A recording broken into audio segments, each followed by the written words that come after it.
ہمارے اندر جو ایک مداہنت قسم کی آ گئی ہے، جس کو دیکھو وہ دوسروں کا نمبر بڑھانے میں لگا رہتا ہے۔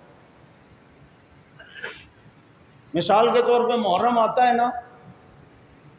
بعض نام نہاد دینداری کا لیبل وہ بھی ان کی مجلسوں میں، ہم جناب افہام و تفہیم کی راہ ہموار کرنا چاہتے ہیں، محبت کی، ہم دنیا کو بتانا چاہتے ہیں ہم میں کوئی اختلاف نہیں۔ تم بہت زیادہ معتدل بنتے ہو اور ان کے آگے نمبر بڑھاتے ہو، یہ کیا چیز تمہیں کاٹ رہی ہے؟ صحیح کسی نے کہا کیڑا صرف امرود میں نہیں ہوتا،